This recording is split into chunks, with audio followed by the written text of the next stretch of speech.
Thursday, the 26th of March, through to Saturday. So it's Thursday, Friday, and Saturday.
Please be seated. Hallelujah. Amen. Celebrate grace in the house. Hallelujah.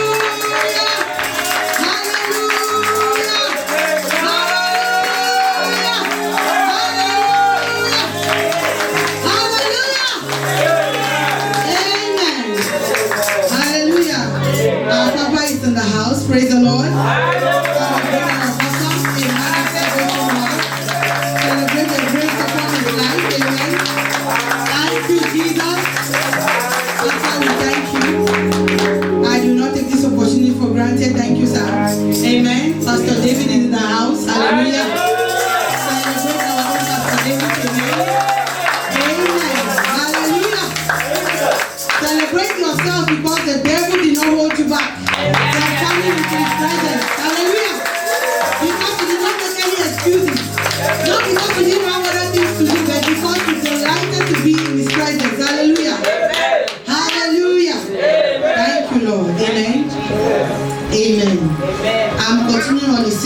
that Papa asked me to, hallelujah, on the fruits of the Spirit. Amen.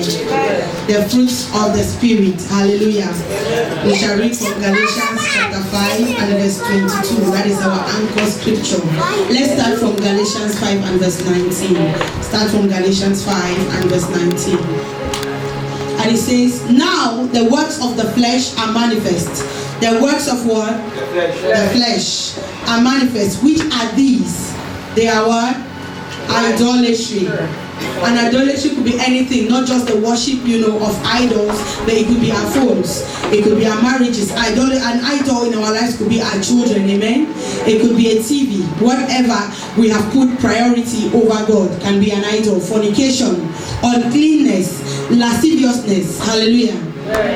Idolatry, witchcraft, hatred, variance, emulations, wrath, strife, seditions, heresies, hallelujah.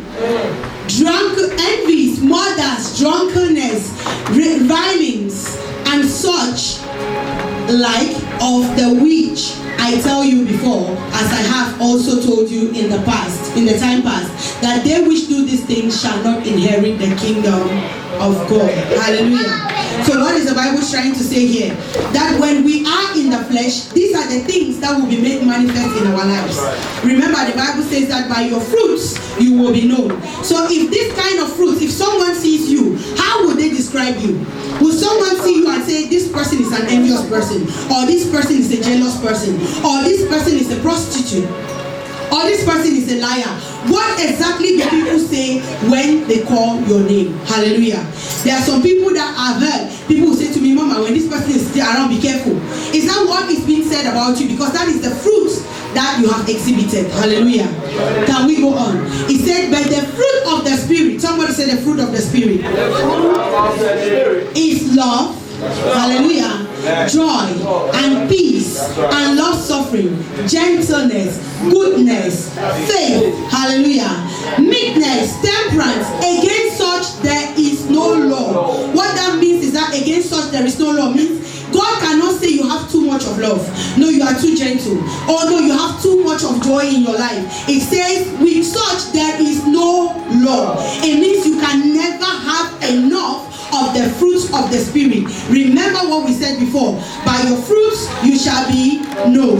And it is the Holy Spirit that bears fruit in our lives. Hallelujah.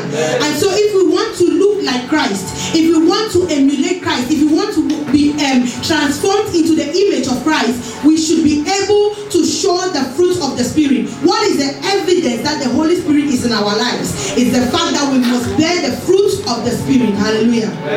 Amen. God is very mindful of us. God is very mindful. The Bible says that He took time off to count the hairs of our head.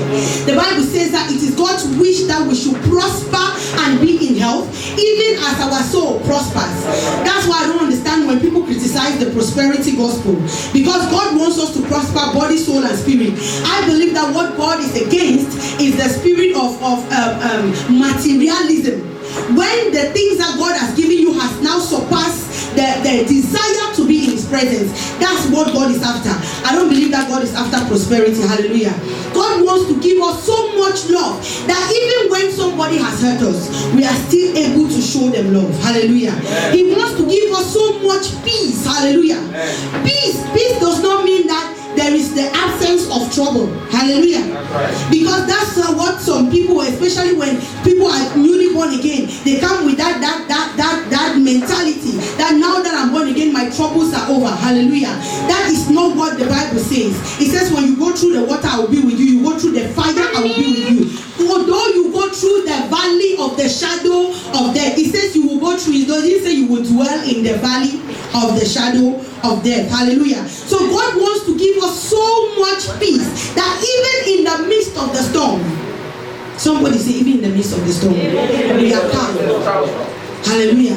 We are calm, knowing that God will come through for us. Amen. I was reading the Bible and I came across in Mark chapter 4. If you read through Mark chapter 4, it was talking about Jesus who he was preaching to the multitude, and he said that the multitude were too much. So he entered a boat and he sat in the boat while the multitude stayed in the land.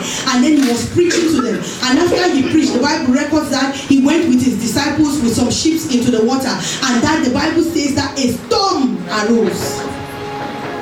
A storm arose. And the disciples were fishermen.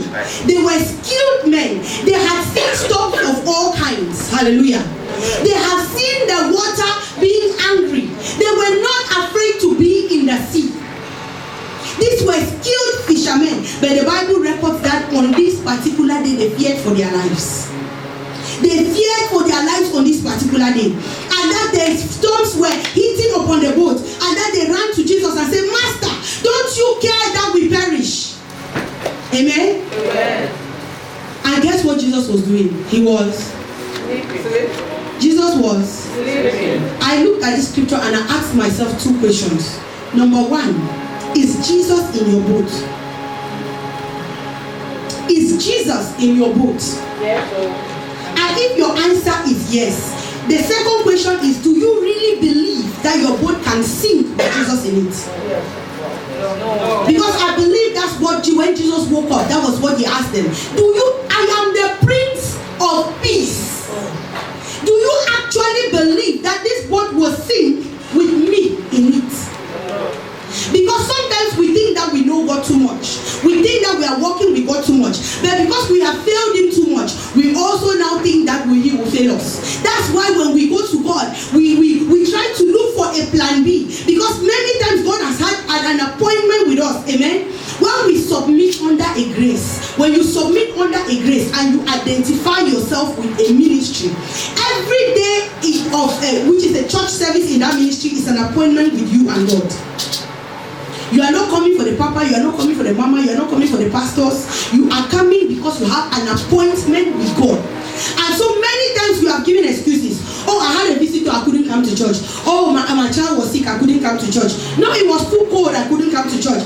Father, I can't meet with you today. I'm sorry, I have to cancel that appointment because I have something else to do. I need to cancel the appointment because I have work. Oh no, I need to cancel the appointment because some friends just called me. We have a party to attend. But because we have failed God so much, when it's time for us to trust him, we'll be like, I have cancelled my appointment to God. I'm sure this time around God will also cancel on me.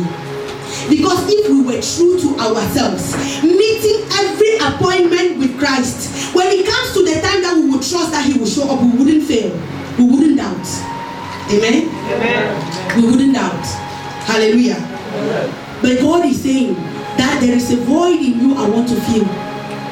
There is a void in you I want to fill. You just need to trust me. Hallelujah.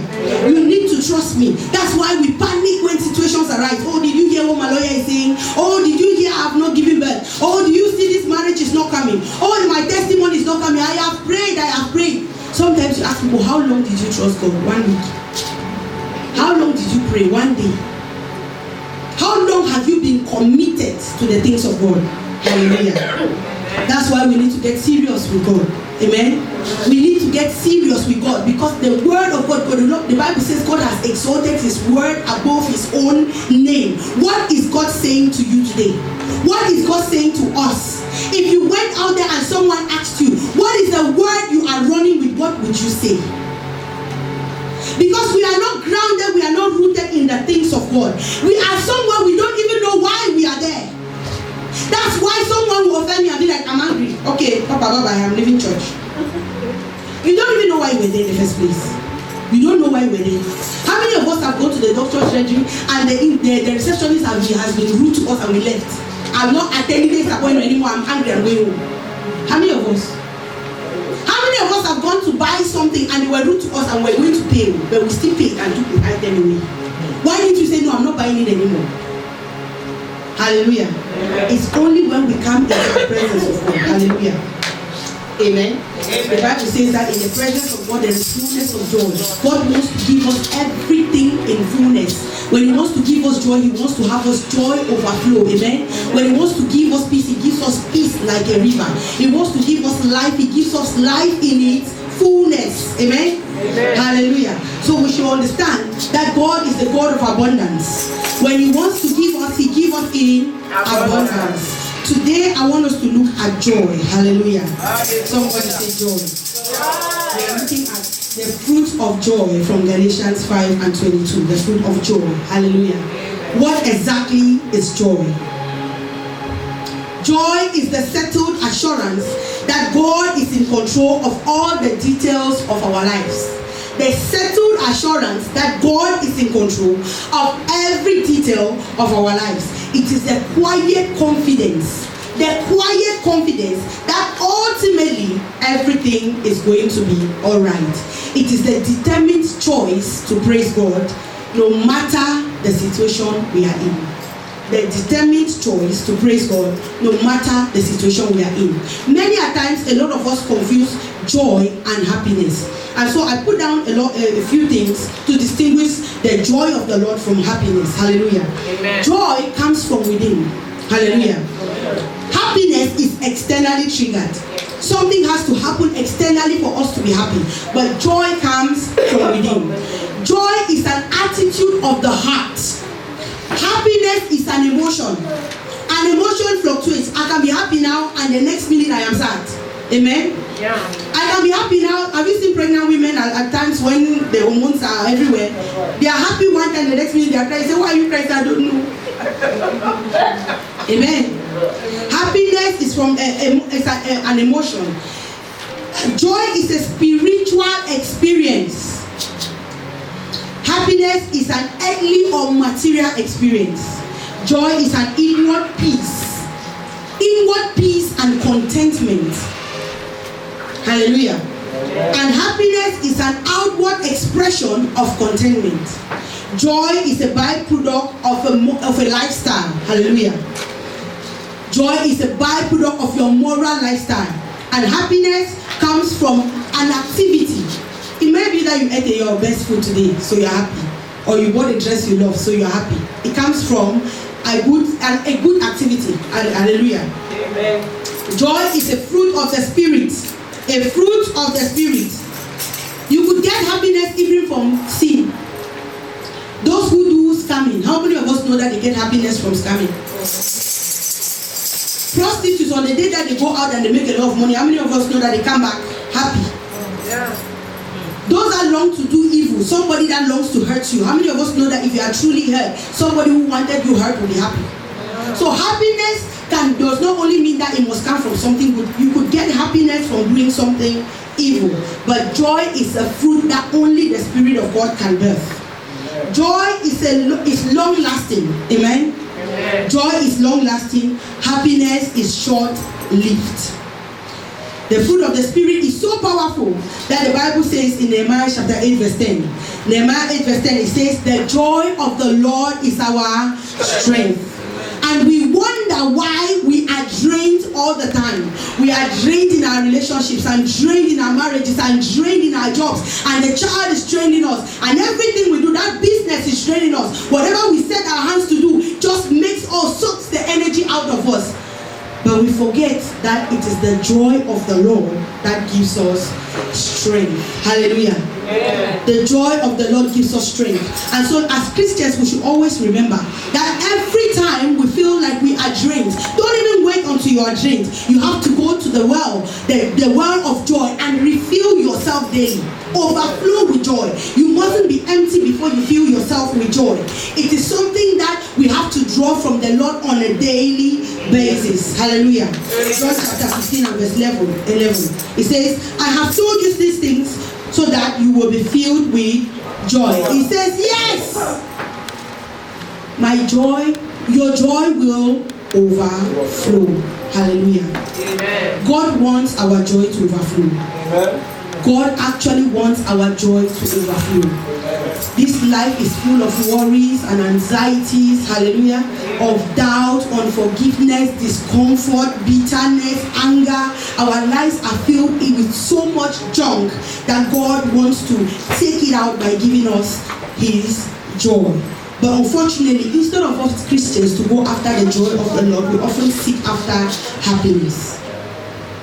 Most often, instead of us going after the joy of the Lord, we go after happiness. Hallelujah. And happiness is short-lived. Joy is long-lasting. Now that's the reason why you see people fall into addictions. Because if I go and I take some drugs, the drugs will probably last in my system for about 4 hours. And now that 4 hours I feel like I'm flying. I don't feel like I'm walking on bare ground. I feel like I developed wings in those 4 hours. I feel like I've forgotten my problems in those 4 hours. Hallelujah.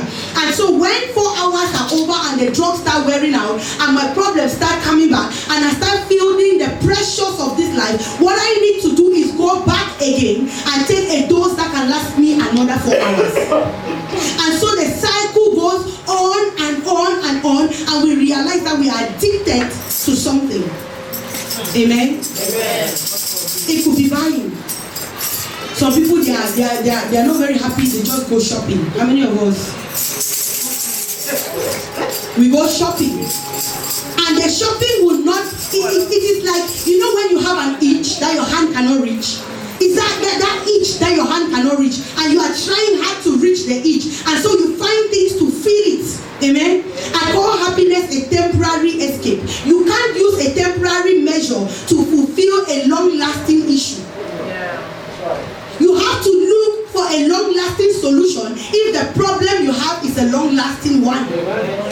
Amen. Amen. Happiness is short-lived.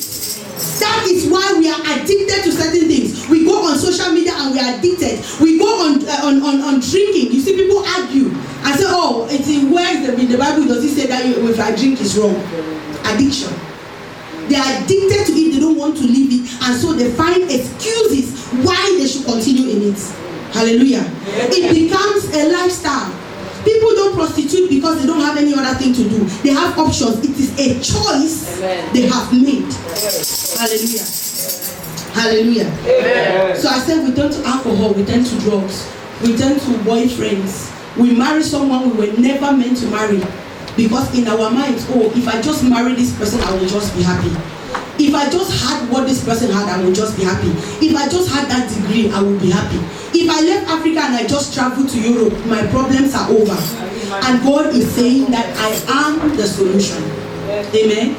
I am the solution to your issues. Amen. Amen. And so we are fixing our mind on things that are not fixed. If you want a long-lasting solution, you must fix your mind on something that is also fixed. And the one thing that doesn't change is what in this life? God's word. The Bible says it's the same yesterday, the same today, the same forever. Amen. And so when we fix our eyes on God, we have fixed ourselves on a long-lasting issue that wouldn't fail us tomorrow, that wouldn't fail us in the next year, that wouldn't fail us in the next 10 years. Because the Bible says he is not meant to fail. It is not in his nature to fail. Even if he tried, he wouldn't fail. Hallelujah. Amen.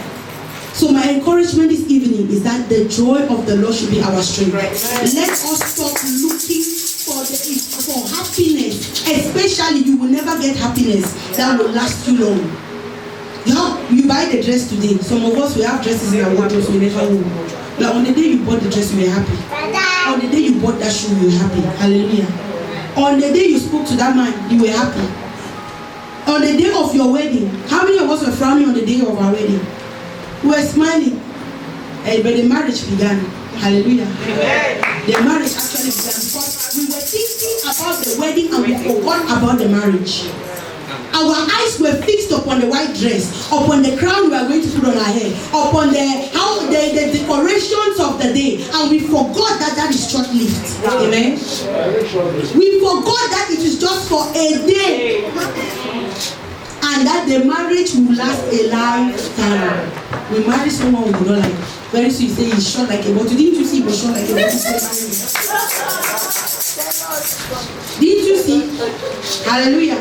You knew before you got into it. Now you want to make excuses. Why? Because you were looking for happiness. You were looking for a temporary measure.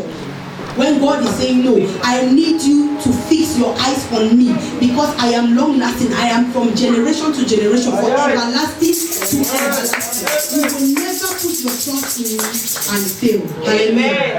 Amen. Amen. I want to talk about a few people in the Bible who trusted God and they had the joy of the Lord even when they went through adversity. That's right. What about Paul and Silas? Hallelujah. Amen. Paul and Silas, they were locked up. Hallelujah. They were locked up in prison. How many of us know that prison is not nice? In fact, it was a situation where their lives were at risk. Their lives were actually at risk. They could die after that. But the Bible says they found the strength to worship God. Blessed be the name of the Lord. In prison, in bounds. Hallelujah. Amen. How many of us, when we have issues going on in our lives, we find the strength to thank God? To say, Lord, I know that this situation, I don't like it. I know that you are pruning me, you are taking me through a process, but Lord, I trust you all the same. Amen. I can't understand it, but Lord, I trust you. Yes, I know that you got me. How many of us? How many of us will be like Shadrach, Meshach, and Abednego that will say, if I perish, I perish. But Lord, I will trust you all the same. Amen? Amen. It must not be a time when we are smiling. It must not be a time where everything is rosy. When nothing wrong is happening in our lives. The joy of the Lord comes from within. When we learn to praise God no matter what. How about Job? He was afflicted from, in fact, even his hair was afflicted. From his head to his feet was afflicted. He was in pain. The Bible says as he starts crying for the boils. I don't know about you. I have had one boil a long time ago. I mean, when I was in secondary school, I remember it under my arm. That arm could not go down. I was walking with my arm on my waist and people thought it was tired. The arm could not go down. It could not go down. I remember on that the particular evening that boil burst. We had a gala evening. Everyone was in the gala. See happiness. I couldn't. People are hot, I am cold. I'm telling you, it felt like someone was inside under my arm, dragging like with something like I don't know, like a spear, just cutting me inside. It was unbearable when I slept. The pain was unbearable. And I remember in my sleep the thing burst. And I don't even know. It was when I woke up. I'm telling you, my pullover, the jumper I wore. I couldn't believe what came out of my system. I could not believe. It is that point where you are in pain, you are in agony, when you choose.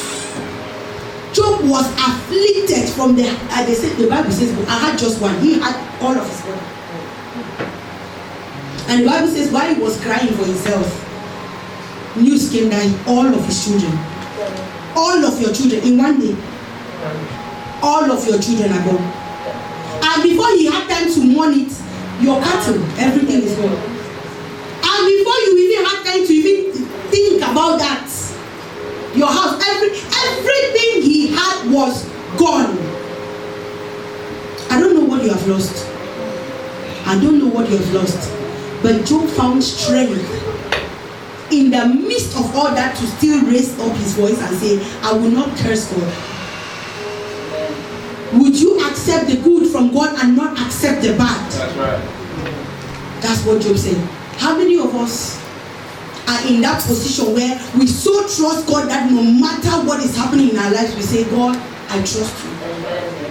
If you took it from me, I don't need it. That's right. Because I know that you are a good God, you give me all good things. Amen? Amen. Amen. Amen. Hallelujah. How about Jesus? In Hebrews chapter 12 verse 2. Jesus, the Bible says that for the joy that was set before him, he endured the cross. What's the joy? Is it the beating? I'm not talking because sometimes, all my Christian life, it is recently that I actually studied about how Jesus was beaten and what that did to him. Because I just feel like, he was beaten. Was it not just beating? No. It was with hooks that brought out flesh. Every time the hooks, they stuck on his body and they brought out flesh. And the Bible says when he carried the cross, the old rugged cross was rubbing against his bones. Because there was no more flesh. The beating had taken away the flesh. The Bible records that his face was mad, that you could not recognize him from the beating. He was torn with all the hooks. Hallelujah. But the Bible records that for the joy set before him. What did he benefit in life? If he had destroyed the whole of humankind, would his father not create another one? Will his father not create another one? But he knew the plan of the Father, that redemption was at hand. Hallelujah. Amen. And so his joy was that it doesn't matter the pain I'm going through right now. I will endure the cross for the sake of redemption of the entire world. Hallelujah. Amen. So I'm asking us today to have the joy of the Lord, to cry out that, Lord, I want to see your joy. There was somebody that started coming to this ministry and she asked me once, she said, Mama, are you never angry? I said, I'm angry. It happens. She said, because I always see you smiling. Hallelujah. I always see you smiling. Yeah. I can't carry my problems on my head. Who is there that does not have problems? Nobody. Hallelujah. Amen. But the joy of the Lord is mine. I do not count on my own power. Because if we had to count on our own strength, we will break down. Amen. We will break down.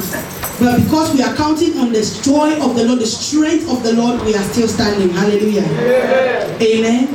Some people are happy. They can wake up in the morning, they see the weather, it is sunny, so they are happy. So they wake up in the morning and it's rainy, I have a bad day. Can you have a bad day because of the weather? Amen. Amen. We keep the joy not because things are not going right, are not going wrong in our lives, but because we are focused on the cross. There are sometimes you walk into church, someone just annoys you. It's like they woke up in their house and they decided that you are my project today. It's just the way they look at you. It's just the way they greet you.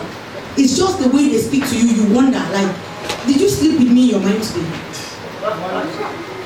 Hallelujah. But you do not allow your joy to be lost because of that. Amen. Amen. Amen. You tell the devil, get thee behind me. Hallelujah. Amen. John chapter 15 and verse 6. It says that the God is the vine and we are the branches. Hallelujah. It says, if you abide in Christ and Christ in you, you will bear much. You will bear much. Because apart from God, you can do nothing. So if we want to bear the fruits of the Spirit, and especially the fruit of joy, what do we have to do? Abide. Some of us, we are visitors in the presence. We come and visit the presence and we go, and God is saying, abide. Make it your dwelling place. He that dwells in the sacred place of the Most High, we are visiting the sacred place and we are going back. Amen? Amen. And we expect to have the same results, hallelujah, when issues come. You should abide. We should learn to abide. It is a place, it is our place of abode. If they say, what's your address? Your address is not this church. It is the place that you spend the most time in. That's your address. So when they say abide, you should be in the presence, whether in this building or out of this building. It is something that you carry with you. Amen? Amen. Hallelujah. Amen. That's why I cannot understand why some people will say, you know, I've prayed and God did not answer. Are you abiding? How long did you pray, by the way? How long? Because how many of us know that, for example, if I plant a tree today and then I will root it tomorrow to see if it has started germinating, then I plant it back. Then I uproot it in 2 days to see if the roots have started forming. Then I plant it back. How long would that tree take to grow? And how would it grow? No matter how much manure I put on it, fertilizers I put on that tree. How many of us know every time I go and dig to see the progress? Because that's how we do. We come into the presence today, then we go. And then we come back in 2 months, and then we go. And then we come back in a day, and then we go. Then when we have problems, Papa pray. Papa pray. Papa pray. I spoke to someone this week. They sent my number to him, and he called me, and he needed prayers.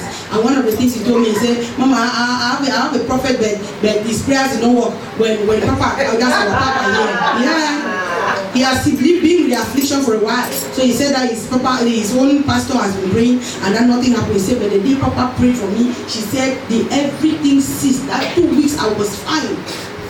Nothing, no symptom, nothing. But guess what? He came back. Why?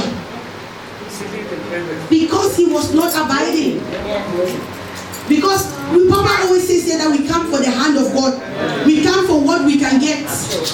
We do not come and say, Lord, I love you, that's why I'm here. Lord, you have healed me, I've come back. Again, I've come. And again, I've come to say thank you. And again, because you have healed me, Lord, preserve me. I was out there and the enemy afflicted me. No, Lord, I want to abide in your presence now. Because the Bible says that there is safety in your presence. But what did he do? He came, had his miracle, went and sat down and rested.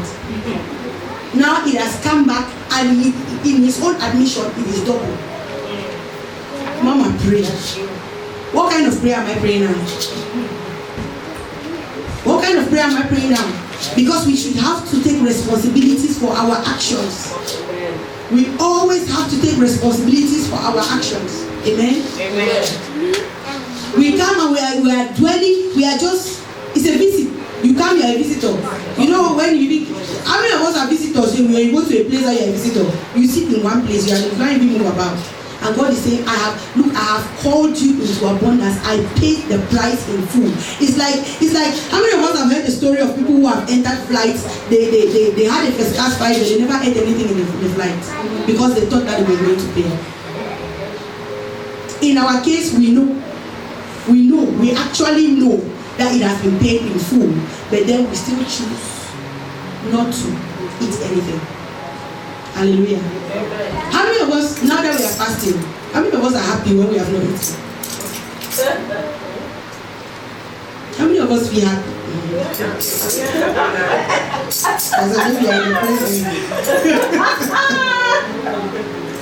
I heard how you were praying today. You were being very cautious. Hallelujah. We are not happy when we are hungry. Hallelujah. There's an advert of Kit Kat with Jackie Chan and all that. His personality changes and they say that you are not you when you are hungry. Yeah? How many of us have watched that advert? He says you are not you when you are hungry. Because a hungry man is an angry man. You are angry. Somebody even tries to say something nice to you, you are angry. As long as you have not eaten, there is nothing that they will say to you that is nice. Why? Because we are hungry. It is only when we get fed. What were you saying again? But how many of us know that as much as we have to feed our flesh is the same way we have to feed our spirits? That's right. Yes. Some of us, our spiritual life is a skeleton. We are bulimic in the spirit. You know, we are suffering from malnutrition in the spirit because we never stop to feed our spirit. And then we wonder, is that not the reason why people will come here and they will just get angry over nothing? Because if we say that a hungry man is an angry man, it means even in the spirit, when you are hungry, you are angry. They say good things to you, you are angry. Somebody will do shekereo, you are angry. Amen? Amen. Somebody smile, why are they smiling? They fall under the spirit. This one, every day she comes to the church, she falls under the spirit. Everything that you see is wrong. They have a complaint about it. Why did the choir sing like that? What is pastor even saying? If I were the one day, I would preach better. I'm telling you, people have been here and said such things because they believe that their own anointing is better. What they heard from God, a papa should have listened to me because what I heard, if the papa could have just taken it there, the way the spirit would have moved. You are not. Amen. Amen. Amen. Hallelujah. So let us learn to feed our spirit man. Amen. Let us learn to feed our spirit man, because when our spirit man is not fed, we also become angry. We become bitter. Sometimes we are angry until we are angry with God. No fear. We are angry with God. Amen. We are bitter with everything around us. Hallelujah. Amen. Jeremiah 15 and verse 16. It says, when I discovered your word, I devoured them. I don't know about you, in my household, when Papa says you devour, it means you have put a bowl of food and you ate everything, so you devoured it. So imagine you biting chicken after this fast. And that's what the Bible is saying. When I discovered the word of God, I devoured it. How many of us look at the word and we are even hungry for it? If I will sleep on top, Pastor David said we'll put our phone on top, then we sleep. Amen? When you find the word of God, devour it. It says, they are my joy and my heart's delight. So if you are still in that state where the word of God is not a delight to you, there is a problem. There is a problem. James chapter 1 and verse 2. It says, consider it all joy, my brethren, when you encounter various trials. Psalm 30 and verse 5, the B part. It says, weeping may endure for a night, but joy comes in the morning. Joy comes in the morning. I look at that and I am thinking, it's not just the morning of day. Hallelujah. It is even in your crying, the crying which is mourning. The Bible says that if you seek God, even when you are crying, you will find joy. You will find the strength to go through. The issue we are passing through is not unto death. That sickness is not unto death. That marital turmoil is not unto scatter. Hallelujah. Amen. That child that is acting out of character is not unto destruction. But God will give us the strength through his joy to go through. Hallelujah. Amen. Receive joy today in Jesus' name. I say receive joy in Jesus' name. Receive the peace of God in Jesus' name. Hallelujah. Amen. Quickly, I'll take just a few minutes on this one, self-control, because we have to go through this series. Self-control, I won't spend too much time on it. Papa says I'm rounding up with self-control. Hallelujah. Amen. Hallelujah. Amen. Self-control. How many of us have self-control? How many of us don't talk back at people who insult us? Sometimes you are focused. You don't take off your earrings and your shoes. Amen. How many of us don't react to that child that is trying to push our buttons? Amen. How many of us don't react to racism? How many of us take criticism very well? Because some of us are good at criticizing. We can tell everybody what is wrong with them, but you don't tell me what is wrong with me, because I can fix me. I am perfect. Hallelujah. Amen. Amen. What exactly is self-control? Self-control is the ability to control oneself. In particular, one's emotions and desires, especially in difficult situations. You can't say you have self-control when everything is right now. It is when things go wrong, then I have to ask you, do you truly have self-control? Hallelujah. Do you truly have self-control? Self-control is thinking before you act. Thinking before you act. A lot of us, we act before we think. We act before we think. It says it is thinking before you act, and seriously, somebody say seriously. Seriously considering the consequences of your actions, both on yourself and on others. Hallelujah. Self-control is supposed to be a daily work. It is the ability to manage your actions, your feelings, and your emotions. Proverbs chapter 25 and verse 28. It says, he that has no rule over his own spirit is like a city broken down without walls. It means that you are vulnerable. You are putting yourself in a vulnerable position. If you thought about cities in those days, they built walls. The walls were for protection. So if the Bible describes you as a city that is broken down without walls, what it is saying is that when you have no rule over your spirit, you have set up yourself, hallelujah, for destruction. 2 Timothy 1 and verse 7. It says, for God has not given us the spirit of fear, but of power, of love, and of a sound mind. Hallelujah. Proverbs 16 and verse 32. It says, he that is slow to anger is better than the mighty, and he that ruleth his spirit better than he that taketh a city. Ephesians 6 verse 12, Proverbs 29, 11, 1 Corinthians 9, 25, and 1 Corinthians 9, 27. Hallelujah. There are so many of them. In what area don't you have control? Because we all like to have control, don't we? We want to have control over our children. I remember when my children were young, when I look at them now, I say, hey, I miss those days where when I put you here, I will go and let you here. I miss those days. Amen. These days, before you know, they are talking back at you. They are arguing with you. Amen. How many of us want to have control over our marriages as spouses? Last week I was talking to a lady whose husband wants that she should work and bring all the money and put it in his hands. What is that? Control. Hallelujah.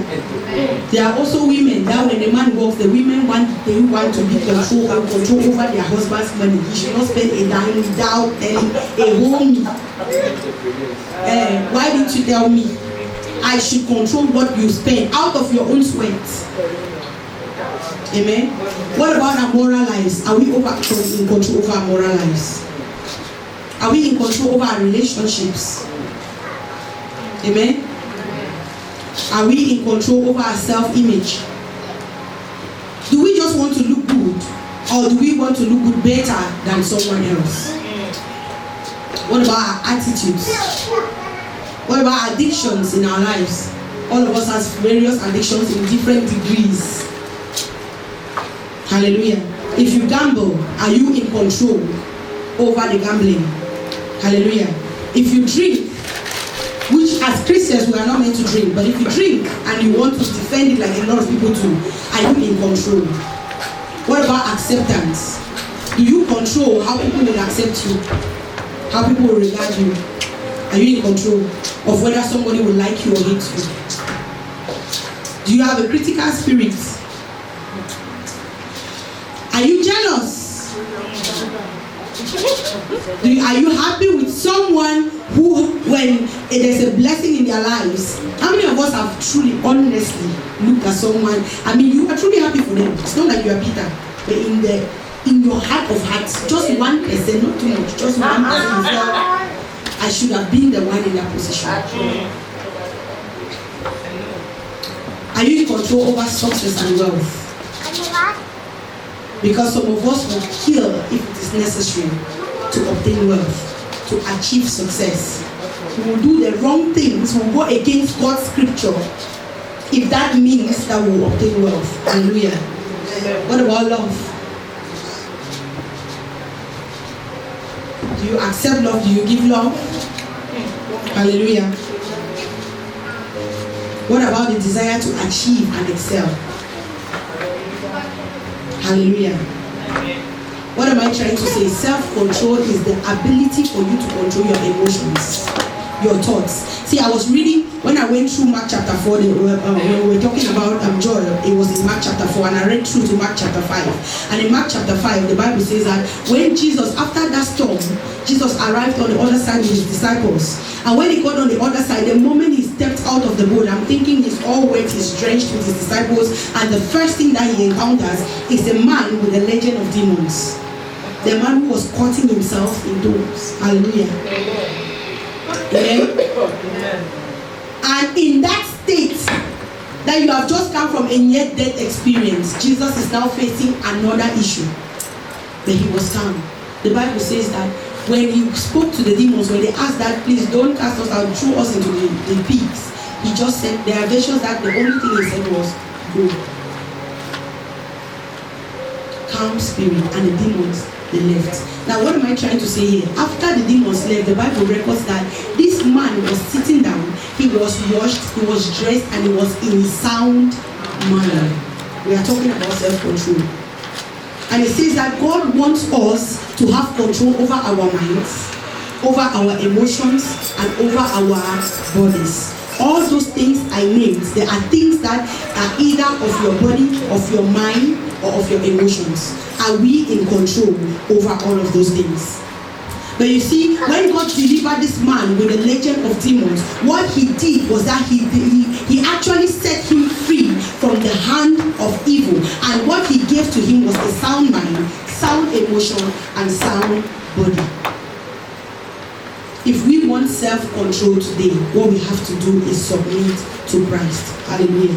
Amen. We should submit to Christ and have Christ birth his fruits in us. Because when you do not bear the fruits of Christ, remember when we started reading, we read from Galatians 5 and verse 19. It says that if you are not exhibiting the fruits of the flesh, you exhibit the fruits of the spirit. It can't be both. It can't be both. It's either they know you as an unbeliever or as a believer. Even if you like, you hide in church. It's even the people in the world who sort you out and say, this one, forget that one. Forget this one, forget. Because they know our characters. They know. Hallelujah. Let's stand up on our feet. Amen. Amen. I want us to begin to pray and thank God. Tell the Lord that let the joy of the Lord be our strength. That Father, we want to exhibit self-control. That Lord, no matter the situation I am faced with, I don't want to go out of control. I don't want to act out of character. I want your peace of mind. I want control over my mind, my body, and my spirit. In the name of Jesus. Begin to pray that prayer. Lord, in the name of Jesus, I thank you. I thank you, Lord. In the name of Jesus. Father, Lord, for your peace. In the name of Jesus, for the joy of the Lord that is our strength.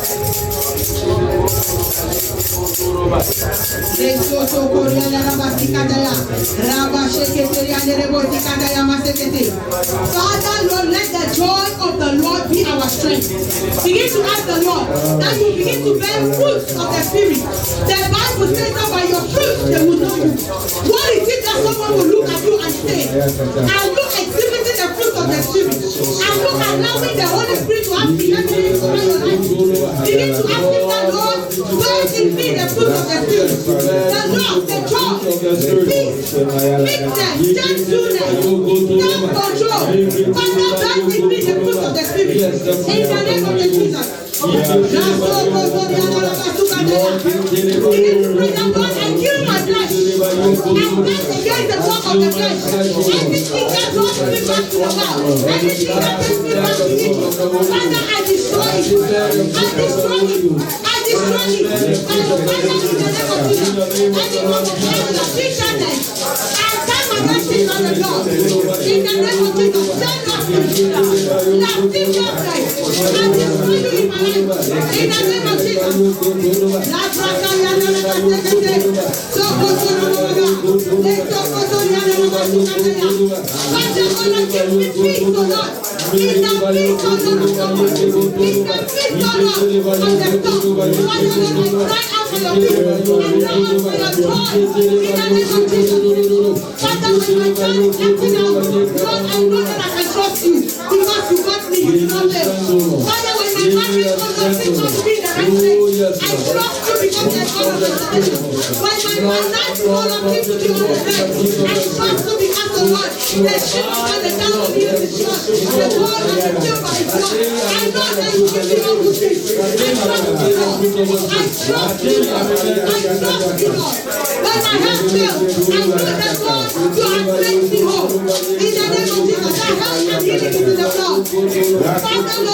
Father, I give you praise. I thank you and I thank you, Lord.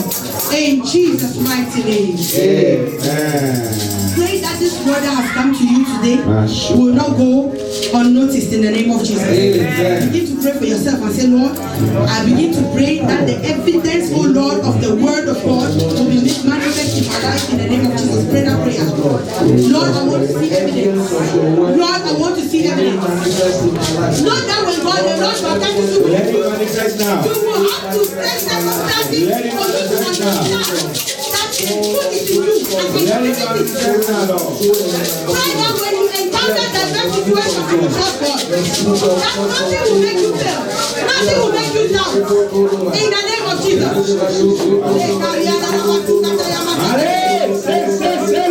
When my deliverance all unto me, I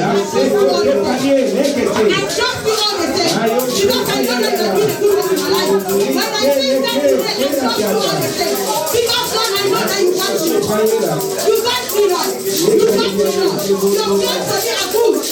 They are to give me an expected end. In the name of Jesus. Thank you, Abba Father. Thank you, Lord.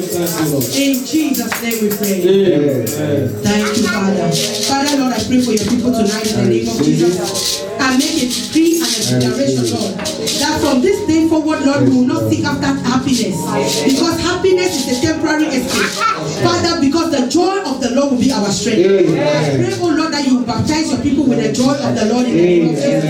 I pray that you baptize them with peace like a river in the name of Jesus. I pray, oh Lord, that you baptize them with self-control in the name of Jesus. Father, oh Lord, even when everything seems to be out of control, Lord, we will trust you in the name of Jesus. Father, Lord, I pray that you baptize us with the fruit of the Spirit in the name of Jesus. As we go tonight, you go with us in the name of Jesus. The Bible says that young men will dream dreams in the name of Jesus. Father, Lord, I begin visions. Father, Lord, I begin to pray that, Lord, we will begin to see visions tonight in the name of Jesus. That we will begin to dream dreams in the name of Jesus. Father, that you begin to operate upon our third eye in the name of Jesus. That we begin to see in the realm of the Spirit in the name of Jesus. Father, we refuse to be blind in Jesus' name. Father, the answers to our prayers are coming for speedily in the name of Jesus. That our going out is blessed in Jesus' name. Our coming back is blessed in Jesus' name. Our sitting down and our standing up is blessed in Jesus' name. Our children are blessed in Jesus' name. Our marriages are blessed in Jesus' name. Whatever we set our hands to do, it is blessed in the name of Jesus. Father, I thank you because you are no weaver. And Lord, that you bring us back tomorrow and in all our services. And that, oh Lord, your anointing, oh Lord, will break the yokes in our lives in Jesus' name. Thank you, Heavenly Father. In Jesus' mighty name we pray. Amen. Full of believers, we bless you. Let's share the grace. May the grace of our Lord Jesus Christ, the love of God, and the sweet fellowship of the Holy Spirit be with us now and forevermore. Amen. Surely God's goodness and mercy shall follow us all the days of our lives, and we shall dwell in the presence of the Lord forever and ever. Amen. Lord,